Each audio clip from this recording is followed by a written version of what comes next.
Calling you a radical, the winter with no snow on the ground in here in North Utah, which never happens.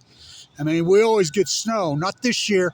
So, as you know, I'm the guy that named it, the Great Western North America Heat Dome, standing right here. I named it in 2011 before it happened. Now look it up. Yeah, I'm the guy that named it. It happened in 2011. Now do not confuse the heat dome with the drought. I declared the drought over 3 years ago. We've had plenty of moisture this year. It's all rain. I mean, it's been raining basically for the last 2-3 weeks. A lot of rain. We're just slightly under normal for water. No snow, and I mean no snow. And the heat dome is January 2nd. This pond is froze up tighter than hell by then. By the way, that crazy goose over there that I can't figure out what he is, I saw him flying earlier today, and I mean way, way up and came soaring in. So he's definitely not domestic. Just looking for him right now. So one other thing, I did that video yesterday up by the stadium while the game was going, right at the end of the third quarter, before Scattaboo went crazy. And I mean, during the game, and I got looking and talked to the grandsons, because the grandsons were at that game, that famous Sac State, Weber State game, where at the Abraham Williams run the kickoff back. Weber needed to get a stop, try to win that game. And they went to Scattaboo, and he just powered through. Scattaboo powered through. I was talking to the grandkids after the game. I says, yeah, we were talking to those Sac players, remember? I says, I do remember. And I got the big billboard, Weber State defense. I said, did you get him to sign it? And they're like, yeah, we were talking to him about playing video games, the players. You got to be kidding me. Give me that thing. They're like, no, you're not getting it, Grandpa. But anyway, tell me this. And that's why I'll tag this. Did Arizona State get screwed, or did they get screwed? If that isn't a targeting, there is no such thing as targeting. That's as targeting gets. Period. Where's your soup can? I don't know if I even have one. I have to flip something else here. Let's flip the whole damn bag. So that's as targeting gets. So I want to get this up while this weather's like this. We haven't had any snow all year, which never happens, per se. So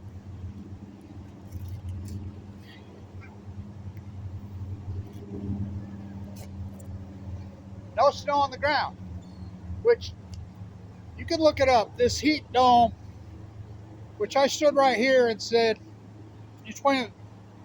these are full blown out nuclear meltdowns. It's going to push into the Pacific Ocean. This energy is going to rise up. Never happened before. It's going to cause a heat dome. Just like the dead tide pools. Everything BLANCH the Gosse said came true. Do not confuse the Great Western North America Heat Dome via the fires, Kevin Lashton right here. This energy is going to get into the pine needles of the trees. It's going to cause the greatest fire event you've ever seen. Dead tide pool, BLANCH the Gosse. It's like yesterday, I'm doing that video about Scattaboo in the third quarter. Before it went crazy in the fourth quarter. Was about that the greatest freaking fourth quarter you've seen a player have? Unbelievable. And, we've been talking about him for a couple of years around here. Well, because he played for Sac State. I really believe that's the game that convinced Jade Hill to take the job at BYU. And it was that fourth quarter in that sleety rain right after Abraham Williams had broke one to the house. We were still down. They got to get a stop, get the ball back. And they just kept going to Scattaboo, and they had the box so champion. He just grinded it out, and they ran the clock out in the fourth quarter and held on to win. So that's the most bullshit call I've ever seen. Ever. I mean, that ranks right up there with that Saints call. You know, if that isn't targeting, there is no such thing as targeting. That's as targeting gets. And they would have won the game. I mean, unbelievable. Well, it's like everything else in this fucking country. So fucking corrupt. You know, it's unbelievable. And you know, these are reviews. They review. Let's go see if we can find him. I was like, holy shit, look at him go. And this is earlier today. I didn't have my camera. And comes soaring. So the heat though, it's got close to 50 degrees today, and we get January warm. You know, January, this is the coldest week of the year here in northern Utah. Always is. I mean, very typical to get below zero. You know, be 20 degrees, 28, 29, 30, 31, 30 highs. But it's been this way now, temperature-wise, since late May. We've been 5, 10, 15 degrees above normal, literally, since late May. It's almost freaky. But don't confuse the heat dome with the drought. And this is important that I put this video up. Do not confuse the heat dome. These are northern mallards. They're all lined up in here. They came in here about 2-3 weeks ago. Very typical for the giant big northern mallards to move through here in late December, early January. They came in here. I was watching them, and they were dropping in from way up there. Here we go. Oh, how beautiful. Are you kidding? How beautiful. So why are the Canadians hanging around here? Well, because it hasn't froze up, 1. 2, they pretty well hunt them year-round here. I'm not kidding. When I was a kid, you hunted, you know, late October into a couple, I mean, it was really 3, 4, 5 week hunt. They hunt them till February. They pretty well hunt them year-round. Wow, how beautiful, huh?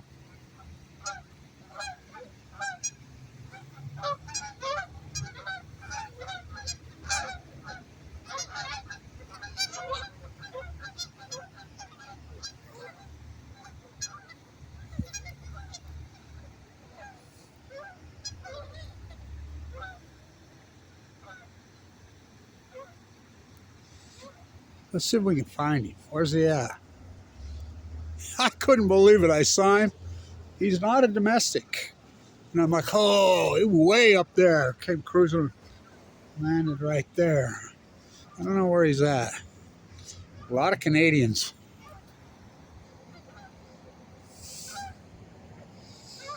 Loner. They can live to be 35 years old. They mate for life. If their mate's killed, they'll stay. They'll hook up with another flock, maybe help raise their kids. They hunt them year round. It's disgusting, you know. So, see if we can see him.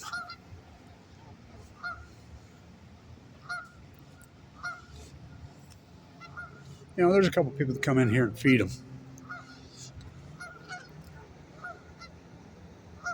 He's a loner, man. One of my daughters the other day is like, she's giving me a ride. And it came on the radio. Here I go again on my own, going down the only load of it. She's, oh, there's Grandpa's song. She tells the grandkid. I'm like, what? What? Well, that's you. She says, I never intended it to be that way, but sure has turned out that way. The marine biologist in the high desert of Utah. Where's he at? God, I can't spot him. Huh. He's around here. I mean, maybe he took off. He was cruising earlier today, and I mean from high altitude. So do not confuse the heat dome. Here comes Blanch the loner. Here I go again on my own. Going down the only road I've ever known. Dead typos at your feet, Edie, the greatest PhD in human history. What a freaking winter. Whoa, what a, since 2011. Look it up. Look it up.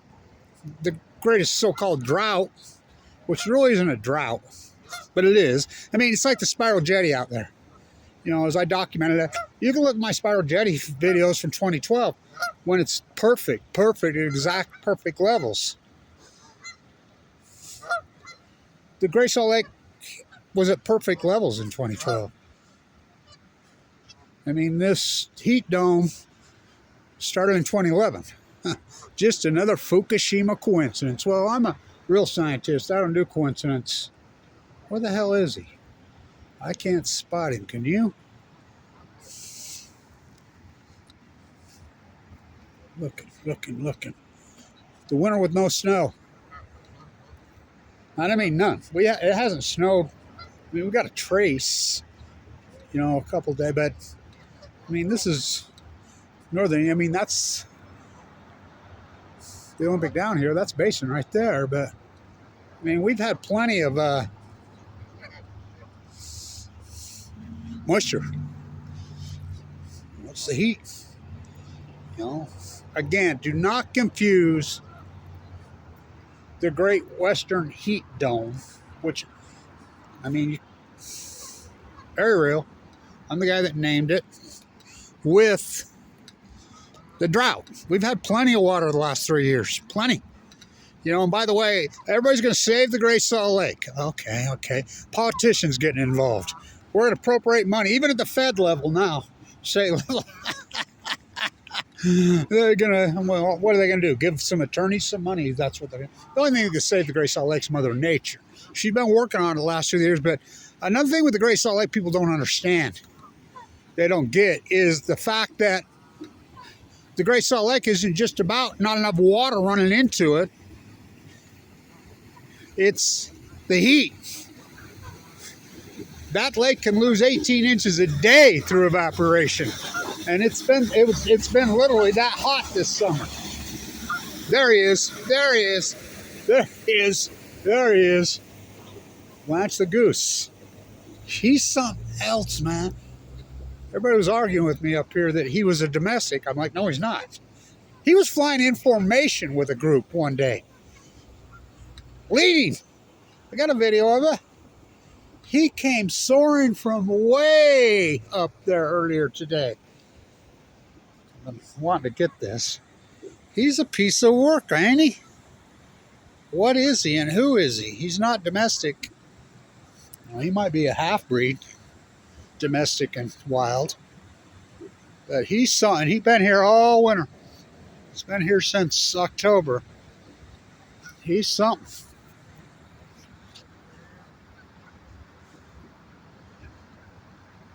Hope the camera's doing better than what I can see on the screen.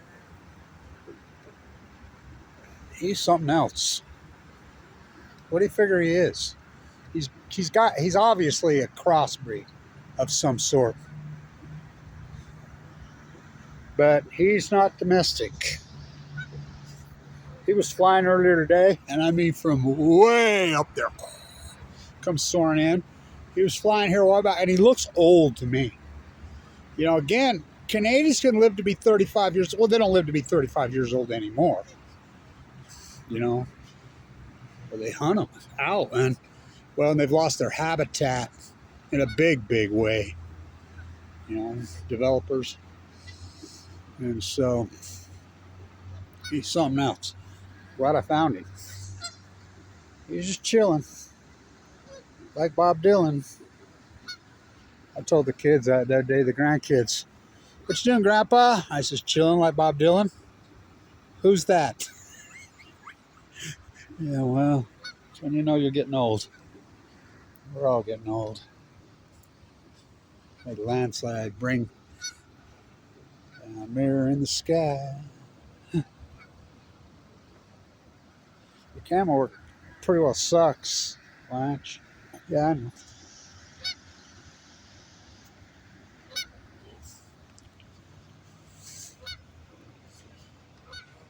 He looks old to me. Don't he to you?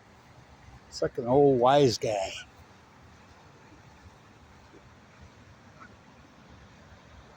I think he's a half-breed of some sort. I can't figure out what.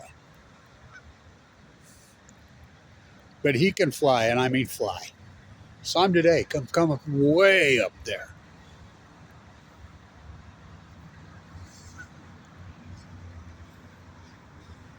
What caused the Great Western Heat Dome? Fukushima. I've proven it. My work has proven it. My work has proven it. The type of real scientists, we don't do coincidence. We don't do coincidence. Look at them chest feathers. Something else. We don't do coincidence, do we? No. Dead tide pools wipe out sea anemones, sea urchins in 2011.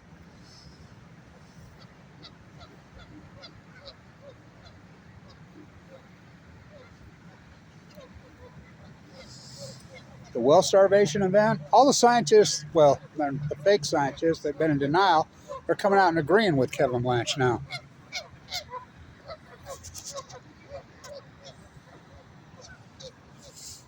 And by the way, they say, well, you got to be nice that they let you get close. All animals let me get close. You should see me on the ocean. I've been that way my whole life. I mean, literally, when I'm on the ocean, all seals literally come right up to me. I've always been that way. Always. Wild animals will come right up to me. I mean, I was in Monterey in the middle of the night walking up the hill to get some aspirin. Big buck with its harem on the peninsula. A couple walked right up to me. I mean, big buck. He's touching me with his nose right in my... I mean, all animals come up to me. He's something, ain't he? But he can fly. Here I go again. So do not confuse the heat dome with... How beautiful is the mighty Ben Lomond the last few days? It's been stunning, actually. And the mighty Mount Ogden. But we had plenty of water. We're close to normal. But it's been all rain. Which never happens here. Not this time of year. I mean, can you believe the Canadians here? They're smart. You know,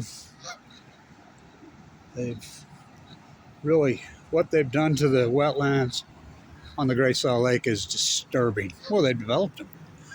You know, channeled the water away. But the only thing that's going to save the Great Salt Lake is Mother Nature. And a lot of people, like I said, it's not just about water. It's not. Well, it's water, but it's not just about the amount of water flowing in. And granted, they take water to, you know, irrigate alfalfa to ship to China. By the way, the school business right there is under investigation by the FBI for selling state secrets to China. Warren Buffett hijacked school business, when it used to be the #1 school business in the country when I was there. Look it up, for real. So, you know, and that's an issue, but the lack of snow we had in the, I mean, from 2011, I mean, we had that heavy winter in 2011, 2012. I mean, it was gigantic. And then we didn't get anything till 3 years ago. And then it's, I mean, last year, the year before, it snowed and it snowed and it snowed and it snowed. But what happened this year, it's been so hot. So hot, it's the evaporation off that lake. You know, we used to call it lake effect in the winter, snow. But when it's 10, 15 degrees above normal all summer, that lake, the evaporation rate is gigantic. So, I don't know what I'll tag this, but I wanted to get this because do not confuse the drought. The drought I declared over 3 years ago. I'm the guy that officially called the drought out before it happened, just like I did the dead tide pools, just like I did the well starvation event. You know, the real scientist, Kevin Blanch. You know, maybe I get, 123 views on this. You know, kettle me, I'll kettle you. So There goes the greenwashing bus. Guess where we get electricity from in Utah? And that's Green Bus. Yeah, you got it. Warren Buffett owns Rocky Mountain Power, his coal plants, and his good bootlicker, John Coltrane Curtis, told me right there. Well, we got to let the free market set. Free market. And then right out of the next sentence, he says we need nuclear energy. Nuclear energy is the opposite of the free market.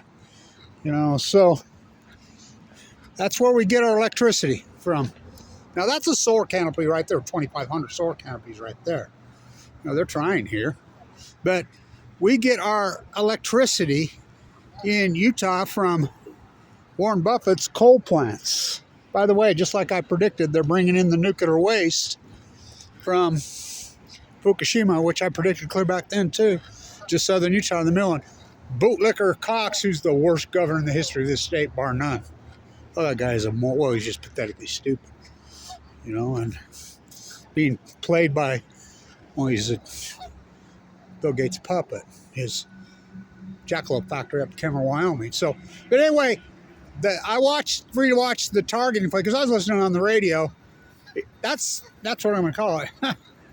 Scattaboo, who I talked to up there at the game, the kid's got his autograph on that board. I mean, I called him yesterday. I'm like, he's going to be a superstar in the NFL. He played for Sac State. What a game. I mean, Jay Hill versus Taylor, the two coaches. I remember talking to Mickey walking up the stairs that day, and I told him, I really feel like this game will define Weber State football for the next 10 years, for the next decade. By the way, Abraham Williams, he ran his fifth back for the year in that game. You know. But Scattaboo in the fourth quarter, they just ground it out. Is that the best football player you've seen? Oh, my God. And he gets snuffed by the Heisman? He's not even in the top 5. What the fuck? But that was the most targeting play I've ever fucking seen. I mean, they win the game. They call the targeting play. They get the first down, the 15 yards, they kick the field goal and win. You know? But, you know how it is. Just like everything else. The rich get richer. You know? So what do you think that goose is? Anybody? But he can fly it. I mean, he can fly. And so, do not confuse the heat dome. We've had plenty of water the last 3 years. Big time. It's the heat dome. I'm the guy that named it. Kevin Blanch. Here I go. I get on my own. I walk alone. I guess so. Lonely freaking fight being the real scientist. It's a long, hard battle. Long, hard battle. Stay tuned.